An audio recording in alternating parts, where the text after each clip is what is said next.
BRICS के अलावा, BRICS and quad के अलावा भारत एक इम्पोर्टेंट मेंबर है G7 का भी और G20 का भी। और भी इस साल की दिवाली तो और भी हमारे लिए बहुत स्पेशल है बिकॉज भारत वर्ल्ड की फास्टेस्ट मेजर किया या भारत ने हमें आंखें दिखाई तो हम उसे पलटकर ऐसा जवाब देंगे कि उसके बाद जी बस हमारी ही वाह होगी। इस किस्म की leader of the Global South as one of the important members of BRICS as a very important member of growing economy तो है ही, लेकिन साथ साथ जिस रिसेंटली इंटरनेशनल मॉनेटरी फंड के जो चीफ हैं उनका जो एक स्टेटमेंट आया था उससे क्लियर कट साबित होता है that the future is of India. के मिलिए, उनके साथ ट्रेड जो आपने जो ब्रिजेस बर्न कर दिए हैं उसको वापस स्थापित करिए।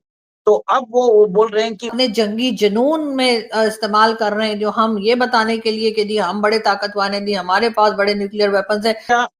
Japan and United states of America, ये चारों मिलकर वो कर रहे हैं। और ये जो विकसित भारत का हमारा सपना है वो भी हम जल्द से जल्द प्रूव करेंगे। अपने पड़ोसियों के साथ झगड़े ना रखे होते तो वही पैसा पाकिस्तान की पब्लिक पे लग सकता था, वही पैसे से पाकिस्तान। नमस्कार दोस्तों, ट्रंप पर अब बहुत ज्यादा दबाव पड़ने लगा है। उनके सीनेटर ही ट्रंप पे बहुत ज्यादा दबाव बना रहे हैं कि भारत के साथ संबंध सुधारे जाएं, मोदी जी से बातचीत की जाए और ये जो उनका झूठ का खेल चल रहा है इसे बिल्कुल बंद करें। अमेरिकन इकोनॉमी को बहुत ज्यादा नुकसान पहुंच रहा है जिस तरह से ट्रंप ने अपनी नीतियां अपनाई हैं, और यही वजह है कि ट्रंप पे अब इतना दबाव पड़ता जा रहा है संबंध सुधारने का कि वो कभी भी घुटने टेक सकता है। यानी कि भारत की जो पॉलिसी थी वो कामयाब होती हुई दिख रही है। भारत आज ग्लोबल मार्केट है और इतना बड़ा बाजार है कि कोई भी इसे छोड़ना नहीं चाहता। एक के बाद एक चीज़ें सामने आ रही हैं जिसमें ट्रंप ने जो गलतियां की हैं वो बिल्कुल दिखता जा रहा है और अब अपने ही मीडिया में ट्रंप फिरते जा रहे हैं। एक तरफ ट्रंप ने पूरी कोशिश की कि भाई पूरी तरह से हम टैरिफ लगाएं, लेकिन उसके बाद भी भारत में बड़ी संख्या में निवेश आ रहा है। 50,000 करोड़ से ज़्यादा का निवेश पिछले कुछ समय में ही भारत में आया है, यानी टैरिफ लगने के बाद से आया है। तो यानी कि अमेरिकन कंपनियां भी भारत में निवेश कर रही हैं, दूसरी कंपनियां भी कर रही हैं और ट्रंप के टैरिफ का कोई असर भारत में नहीं हुआ है।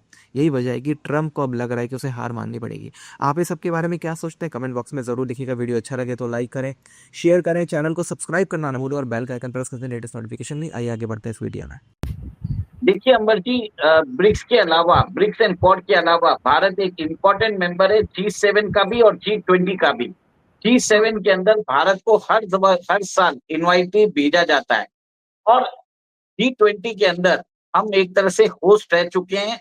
और एक चीज है, हमने G20 के जब हम होस्ट थे, हमने उस समय अफ्रीकन यूनियन को ऐड किया था, हमने इसको G21 बनाया था और इंक्लूसिव बनाया था।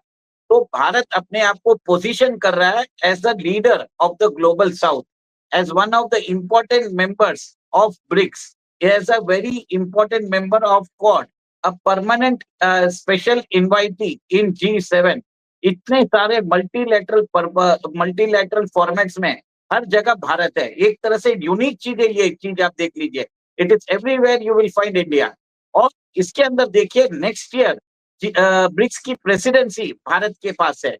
उसके अलावा जो क्वाड की समिट थी इस साल इंडिया में होनी थी पर वो हो नहीं पाई। तो कहीं ना कहीं अमेरिकन सेनेटर जो हैं वो डोनाल्ड ट्रंप को बोल रहे हैं कि आप भारत के साथ जाके मिलिए, उनके साथ ट्रेड जो आपने जो ब्रिजेस बर्न कर दिए हैं उसको वापस स्थापित करिए। तो अब वो बोल रहे हैं कि क्वाड समिट आपको करना जरूरी है। अब एक और एक चीज हो रहा है, जो एक तरह से मैरीटाइम एक्सरसाइज होती है, मलाबार एक्सरसाइज, वैसे ही एयरफोर्स की एक एक्सरसाइज है जो अभी क्वाड कर रहा है between India, Australia, Japan and United states of America. ये चारों मिलकर वो कर रहे हैं। एक तरह से चाइना इससे घबरा चुका है। जापान की अभी जो प्राइम मिनिस्टर आई है वो एंटी चाइना है, जैसे शिंजो एबे थे। और ऑस्ट्रेलिया को भी आज चाइना से खतरा है, क्योंकि कुछ दिन पहले ऑस्ट्रेलिया के टेरिटोरियल वाटर्स में चाइनीज सबमरीन घूम के गई थी और उन्होंने वहां पे लाइव ड्रिल्स किया था।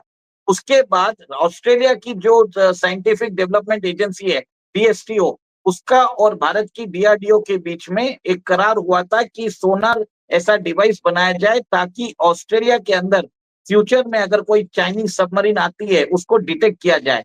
अब बात हो रही है ऑकस की, इवन बात हो रही है। देखिए डोनाल्ड ट्रंप ने ऑकस को एक तरह से शेल्फ कर दिया था, वापस वो ऑकस की बात कर रहे हैं।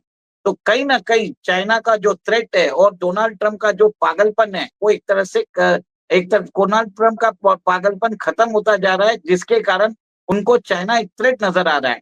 और अब जो लेटेस्ट राउंड में चाइना ने क्या किया, चाइना ने रेयर अर्थ मिनरल्स अमेरिका को देना बंद कर दिया है। इसके कारण और अमेरिका को समझ में आ गया है कि चाइना से उनकी पटने वाली नहीं है, क्योंकि चाइना क्या कर रहा है, यूएस के ट्रेजरी बॉन्ड्स बेच रहा है, वो अपने आप को डीलिंग कर रहा है, गोल्ड की बाइंग कर रहा है, नया पेमेंट सिस्टम बना रहा है। चाइना एक तरह से अमेरिका को काउंटर कर रहा है एट एवरी स्टेज। तो अमेरिकन लॉ मेकर्स ने एक तरह से डोनाल्ड ट्रंप को चेताया है कि आपने एक तरह से भारत को चाइना की गोदी में भेज दिया है।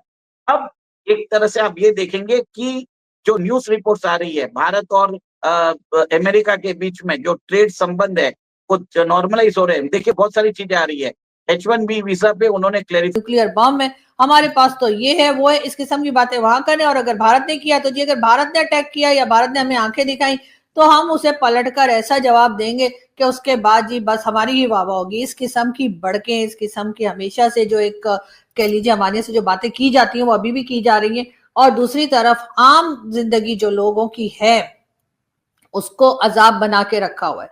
अब यही पैसा जो हम अपने जंगी जुनून में इस्तेमाल कर रहे हैं, जो हम ये बताने के लिए कि जी हम बड़े ताकतवर हैं, जी हमारे पास बड़े न्यूक्लियर वेपन्स हैं, ये दिखाने में जो पैसा हम लगा रहे हैं, अगर हम अमन के साथ रह रहे होते, अगर हमने कोई अपने लोगों के साथ कोई ढंग का काम किया होता, अगर हमने अपने पड़ोसियों के साथ झगड़े ना रखे होते, तो वही पैसा पाकिस्तान की पब्लिक पे लग सकता था। वही पैसे से पाकिस्तान की पब्लिक के घर में राशन भी जा सकता था, उनके घर में एजुकेशन सिस्टम भी आ सकता था, उनके घर में हेल्थ के लिए भी उनको फैसिलिटीज दी जा सकती थी।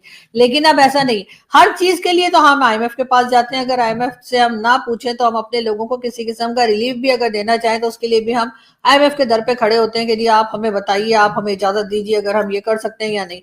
मैं तो कहती हूँ ये जितने मदरसे बना रखे ना, ये मदरसों का पैसा अगर ले लिया जाए और जितने ये हमारे जो कह लीजिए जितने हमारे रिटायर्ड और हाजिर सर्विस और जिस किस्म के ये भाई लोग, यानी कि जो हमारे मिलिट्री एस्टेब्लिशमेंट के लोग हैं, जो ऊपर के लेवल की मैं बात कर रही हूँ, जो आम सिपाही आम फौजी उनकी बात नहीं कर रही, तो जो ऊपर के लेवल के जो लोग हैं, जो बड़े बड़े जिनके पिज्जा फ्रेंचाइज हैं और क्या कुछ है, जो पैसा खा के भाग जाते हैं, तो उनका पैसा अगर वापस ले आया जाए किसी तरीके से। और जो पॉलिटिशियंस है वो भी कोई ऐसे दूध के धुले नहीं है, चाहे वो जरदारी साहब हो, चाहे वो नवाज शरीफ साहब की फैमिली हो, या जितने भी टॉप हमारे पॉलिटिशियंस हैं, सबके सब जो हैं, किसी के 4-4 अपार्टमेंट लंदन में है, किसी के दुबई में है, कोई अमेरिका है, कोई कनाडा है, कोई कहाँ है। अगर इन लोगों को किसी तरीके से घेर घार कर ये समझाया जाए कि जी आप ऐसा करो कि अपनी प्रॉपर्टीज, आधी प्रॉपर्टीज जो है उसको आप सेल कर दीजिए और वो पैसा पाकिस्तान के खजाने में दे दीजिए, ताकि पाकिस्तान के लोग सांस ले सकें और हमें आईएमएफ ना जाना पड़े। मतलब भीख मांग मांग के, पता नहीं लोगों को, मुझे तो समझ नहीं आती कि इनकी, जैसे कहते हैं ना कि बिल्कुल शर्म गैरत जो है वो कहीं इन्होंने बेच खाई है कि अब इनको बुरा लगता ही नहीं है। ये एक प्रोग्राम में जाते हैं आईएमएफ के, दूसरे की तैयारी शुरू कर देते हैं। और अगर कोई कुछ कहे तो कहते हैं जी आईएमएफ का तो काम ही है कि जी वो कर्जा देते हैं कंट्रीज को, और आपको पता नहीं क्या भर ये बोलती रहती है। तो भाई कोई शर्म गैरत भी होती है आप लोगों के अंदर या नहीं होती? और अपने घर भरे हुए, अपने जो है वो 4-4 6-6 अपार्टमेंट जो है वो पूरी दुनिया में फैला के रखे हैं, बल्कि कईयों ने तो मैंने सुना है कि आइलैंड वाइलैंड भी खरीद लिए। लेकिन पाकिस्तान के लोगों की हालत इतनी खराब हो चुकी है कि अब, जैसे मैंने कहा कई बार कि जी 50% से ज्यादा लोग पॉवर्टी लाइन के नीचे, लेकिन हमारे लोगों की हालत अगर ऐसी खराब हो रही है तो जो मुल्क चला रहे हैं उनको कोई फर्क नहीं पड़ रहा, इसलिए कि उनको इसी तरह की पब्लिक चाहिए।